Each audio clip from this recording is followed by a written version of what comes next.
പ്രിയമുള്ളവരെ, ഞാൻ doctor Beenamma Mathew, Beena teacher. കഥയുടെ ഇന്ദ്രജാലം എന്ന ചാനലിലേക്ക് ഹൃദയപൂർവ്വം ക്ഷണിക്കുന്നു.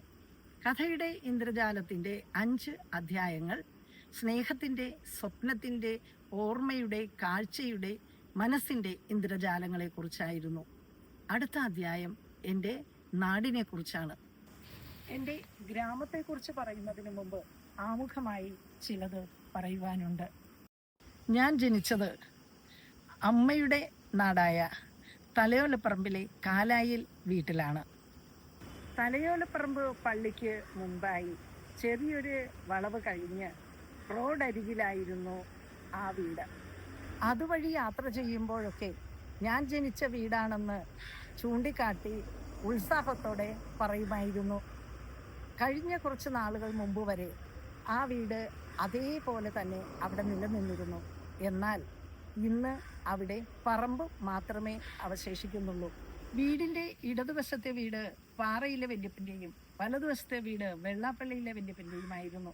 കിഴക്ക് വശത്തെ 2 പറമ്പുകൾ ചാക്കോ ചാച്ചൻ്റെയും കുട്ടൻ ചാച്ചൻ്റേതുമായിരുന്നു. ഇവർ അമ്മയുടെ ഇച്ചാച്ചൻ്റെ സഹോദരങ്ങളാണ്. ഞാൻ ജനിച്ച് കുറച്ച് നാളുകൾക്ക് ശേഷം അമ്മയുടെ വീട്ടുകാർ 2 പറമ്പപ്പുറയുള്ള സ്ഥലത്ത് വീട് വെച്ച് മാറി താമസിക്കുകയുണ്ടായി. ആ വീട്ടിലേക്ക് പോകുന്നത് റോഡിൽ നിന്ന് ചെറിയൊരു തൊണ്ട് താണ്ടി കടമ്പ കടന്ന് വരമ്പിലൂടെ ആയിരുന്നു. വരമ്പ് എന്ന് പറഞ്ഞാൽ പൂഴിയും കല്ലും കൊണ്ടുണ്ടാക്കിയ നടപ്പാത. കടമ്പ കടന്നാൽ ആദ്യത്തെ പറമ്പ് കുട്ടനി ചാച്ചൻ്റേതായിരുന്നു. ആ സ്ഥലം ഓർമ്മയിൽ ഇന്നും മായിക പരിവേഷത്തോടെ നിൽക്കുന്നു. കുട്ടികളാരും അവിടേക്ക് കളിക്കുന്നതിന് പോകാറുണ്ടായിരുന്നില്ല. അതുപോലെ തന്നെ ആടുകളെയും പശുക്കളെയും മേയ്ക്കാനും കൊണ്ടുപോയിരുന്നില്ല.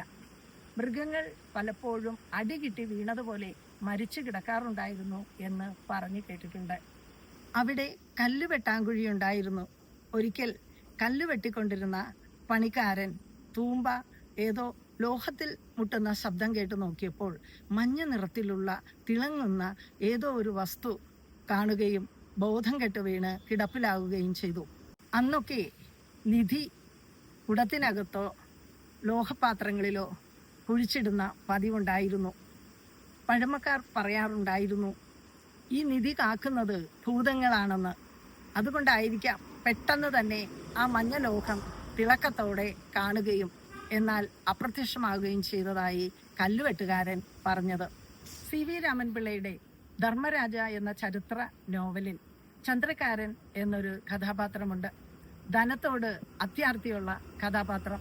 പൂർവികർ കുഴിച്ചിട്ടിരിക്കുന്ന നിധി തേടി കുളങ്ങളെല്ലാം കുഴിച്ച് കായലാക്കുകയും കായലുകൾ പിന്നീട് കുളമാക്കുകയും ചെയ്ത ഒരു രംഗം നോവലിൽ ചിത്രീകരിക്കുന്നുണ്ട്.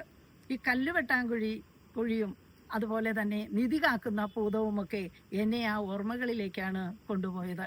പിന്നീട് കുട്ടനി ചാച്ചൻ്റെ പറമ്പ് കപ്പയിടുന്ന പറമ്പായും തൊട്ടടുത്തുള്ള ചാക്കോ ചാച്ചൻ്റെ പറമ്പും കപ്പപ്പറമ്പായി മാറുകയും ചെയ്തതായി ഓർക്കുന്നു.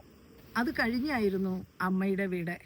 അവിടെ പ്രകൃതി അതിമനോഹരമായിരുന്നു. തണൽ മരങ്ങളും നിറയെ വൃക്ഷങ്ങളുമുള്ള അന്തരീക്ഷം. നിറയെ പലതരം മാവുകളും പ്ലാവുകളും കപ്പലുമാവുകളും കരിങ്കൂവളവും പെരുമരവും ഞാവൽ മരവും ഉണ്ടായിരുന്നു. എന്നാൽ ഞാൻ കൗതുകത്തോടെ നോക്കിക്കണ്ടിരുന്നത് 2 വലിയ കരിമ്പനകളായിരുന്നു. അതിലൊന്ന് കല്ല് വെട്ടിയുണ്ടാക്കിയ കിണറിൻ്റെ സമീപത്തായിരുന്നു. ഇപ്പോഴും ഈ ദൃശ്യഭംഗികൾ എൻ്റെ മനസ്സിൽ മായാതെ ചിത്രത്തിൽ എഴുതിയതുപോലെ നിലനിൽക്കുന്നുണ്ട്. വീടിൻ്റെ കിഴക്കുവശത്തെ പറമ്പ് സിലോൺ കപ്പ കൊണ്ട് നിറഞ്ഞതായിരുന്നു. ഈ സിലോൺ കപ്പയുടെ രുചി ഇപ്പോഴും നാവിലുണ്ട്. അതിനപ്പുറത്തെ പറമ്പ് നിറയെ പലതരത്തിലുള്ള പച്ചക്കറികളായിരുന്നു. അത്രയും പച്ചക്കറികൾ പിന്നീട് വയലാറിലെ പറമ്പുകളിലൊന്നും ഞാൻ കണ്ടിട്ടുണ്ടായിരുന്നില്ല. മുമ്പ് പറഞ്ഞ സ്ഥലങ്ങളിലൊന്നും വീടുകൾ ഉണ്ടായിരുന്നില്ല. അമ്മയുടെ വീടിൻ്റെ കിഴക്കേ വീട് പുന്നോത്തെ റോസ ചേട്ടത്തിയുടേതായിരുന്നു. അവിടുത്തെ ത്രേസ്യാക്കുട്ടി ആൻറ്റി അമ്മയുടെ അടുത്ത കൂട്ടുകാരിയായിരുന്നു.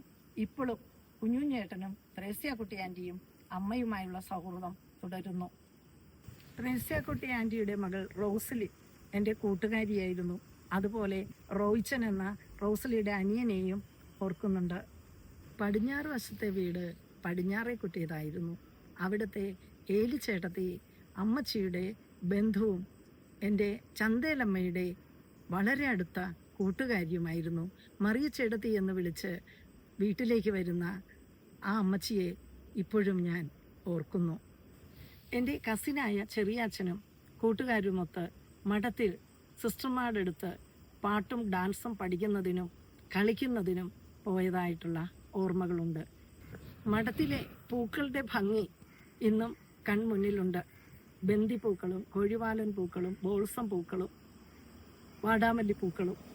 ഈ ബന്ദിപ്പൂവ്, വലിയ ബന്ദിപ്പൂവ് പറിച്ച് വീട്ടിൽ കൊണ്ടുവന്ന് അതിൻ്റെ അരി മണ്ണിൽ പാകി അത് കിളുക്കുമ്പോൾ കാണുന്ന ഒരു സന്തോഷമുണ്ടല്ലോ, അതൊക്കെ അനുഭവിച്ച് തന്നെ അറിയണം.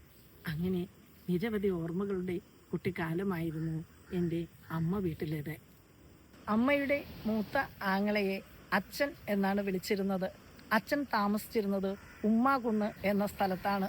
നമ്മുടെ വീട് കഴിഞ്ഞ് ഇടവഴിയിലൂടെ ഉമ്മാകുന്നിലേക്കുള്ള യാത്ര അതിഹൃദ്യമായിരുന്നു. ഇടവഴിയിലൂടെയുള്ള ആ വഴിയിൽ നിറയെ പലതരത്തിലുള്ള കാട്ടുപൂക്കളും കാട്ടുപഴങ്ങളും നിറഞ്ഞിരുന്നു. തൊടലിപ്പഴം, തൊണ്ടിപ്പഴം, കൊട്ടങ്ങാപ്പഴം, പൂച്ചപ്പഴം, പേരയ്ക്ക എന്നിവയും പേരറിയാത്ത സുഗന്ധമുള്ള കാട്ടുപൂക്കളും അതുപോലെ മഞ്ഞ കോളാമ്പിപ്പൂക്കളും നിറഞ്ഞ വഴികളായിരുന്നു ഉമ്മാകുന്നിലേക്കുള്ള വഴി. സ്കൂൾ അവധിക്കാലത്ത് കസിൻസ് എല്ലാവരും ചേർന്നായിരുന്നു ഉമ്മാകുന്നിലേക്ക് പോയിരുന്നത്. അതൊരു ആഘോഷ യാത്ര തന്നെയായിരുന്നു. അതിന് നേതൃത്വം നൽകിയിരുന്നത് ജോസിയേട്ടനായിരുന്നു. അമ്മയുടെ വീട്ടുകാർ എന്നെ വിളിച്ചിരുന്നത് കുഞ്ഞാലി എന്നായിരുന്നു. ചെറിയാച്ചൻ എന്നെ കുഞ്ഞാലി മരയ്ക്കാർ എന്ന് വിളിച്ച് കളിയാക്കുമായിരുന്നു. ഞാനതിന് ചന്തേലമ്മയുടെ അടുത്ത് പരാതി പറഞ്ഞ് കരയുകയും പിന്നീട് ആ പേര് ഇല്ലാതാവുകയും ചെയ്തു. എന്നാൽ ജോസിയേട്ടൻ എന്നെ സെലീൻ എന്നാണ് വിളിച്ചിരുന്നത്. അതായത് വർക്കുഞ്ഞേട്ടനും ജോസിയേട്ടനും ആലി ചേച്ചിയും ഒക്കെ അന്ന് സെലിൻ എന്ന് എന്നെ വിളിച്ചിരുന്നു. ആ പേരെനിക്ക് ഇഷ്ടവുമായിരുന്നു. എനിക്ക് ഏറ്റവും പ്രിയപ്പെട്ട വല്യമ്മ മുട്ടുചിറയിലെ കുട്ടമ്മ വല്യമ്മയാണ്. വല്യമ്മയുടെ മകളാണ് തെയ്യാക്കുട്ടി ചേച്ചി. അതുപോലെ തന്നെ പൂച്ചാക്കലെ വല്യമ്മയുടെ മകളാണ് ലിസിയമ്മ ചേച്ചി. മറ്റൊരു കുഞ്ഞമ്മയായ മേരി കുഞ്ഞമ്മയുടെ മകനാണ് ചെറിയാച്ചൻ.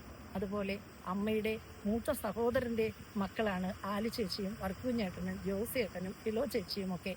അതുപോലെ അമ്മയുടെ ഇളയ ആങ്ങളയുടെ മകൾ ചാക്കോച്ചാച്ചൻ്റെ മകളാണ് സോഫി ചേച്ചി.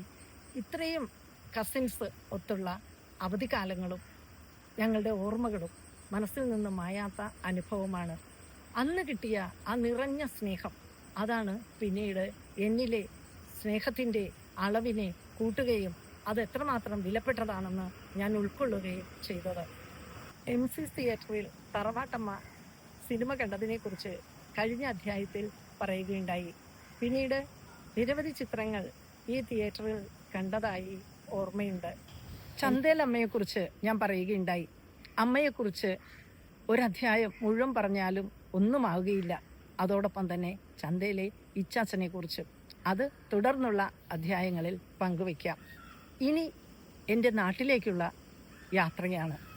4 വയസ്സുവരെയായിരുന്നു ഞാൻ അമ്മ വീട്ടിൽ കഴിഞ്ഞിരുന്നത്. പിന്നീട് വയലാറിലെ വീട്ടിലേക്ക് കൊണ്ടുവരികയായിരുന്നു. അന്നൊക്കെ എല്ലാ മാസവും തന്നെ അമ്മയുടെ സഹോദരൻ്റെ മകനായ വർക്കിക്കുഞ്ഞേട്ടൻ എന്നെ വയലാറിലെ വീട്ടിലേക്ക് കൊണ്ടുവരികയും തിരികെ തലയോലപ്പറമ്പിലേക്ക് കൊണ്ടുപോവുകയും ചെയ്തുകൊണ്ടിരുന്നു. ആശാട്ടിയുടെ കുടിപ്പള്ളിക്കൂടത്തിൽ അക്ഷരമെഴുതുന്നതിന് വേണ്ടിയാണ് പിന്നീട് എന്നെ വയലാറിലേക്ക് കൊണ്ടുപോയത്. ഇനിയും പറയുവാൻ തലയോലപ്പറമ്പിലെ കൂട്ടുകാരുടെയും കസിൻസിൻ്റെയും പേരുകളുണ്ട്. എന്നാൽ മറക്കാതെ പറയേണ്ടത് വല്യമ്മായിയെക്കുറിച്ചും മേരിയമ്മായിയെക്കുറിച്ചുമാണ്. അതോടൊപ്പം തലയോലപ്പറമ്പ് പള്ളിയെക്കുറിച്ചുള്ള ഓർമ്മകൾ. എല്ലാ ശനിയാഴ്ചയും മാതാവിൻ്റെ നോവേനയിൽ പങ്കുകൊള്ളുവാൻ അമ്മുമ്മയും മറ്റ് കസിൻസും ഒത്ത് പോയിട്ടുള്ള ഓർമ്മകൾ. തലയോലപ്പറമ്പ് പള്ളി പുതുക്കിപ്പണത് റോമിലെ ബസിലിക്കയുടെ മാതൃക ആക്കിയ ആ വർഷം, അതിനോട് ബന്ധപ്പെട്ടിട്ടുള്ള ഉദ്ഘാടനവും കുർബാനയും ഒക്കെ മനസ്സിലുണ്ട്. പ്രിയരെ, അതിസമ്പന്നമായിരുന്നു എൻ്റെ കുട്ടിക്കാലം. സ്നേഹ വാത്സല്യങ്ങൾ ആവോളം ആസ്വദിച്ച് ആ സ്നേഹത്തണലിൽ പ്രകൃതിയും കാഴ്ചകളും കണ്ട് പാട്ടും നൃത്തവും ഒക്കെയായുള്ള ഒരു ബാല്യകാലം. ഇനി തുടർന്നുള്ള ഓർമ്മകൾ എൻ്റെ ഗ്രാമമായ വയലാറിലേതാണ്. വയലാറിലെ കാഴ്ചകളുമായി കഥകളുമായി നമുക്ക് അടുത്തുള്ള അധ്യായങ്ങളിൽ വീണ്ടും കാണാം. നന്ദി, സ്നേഹം.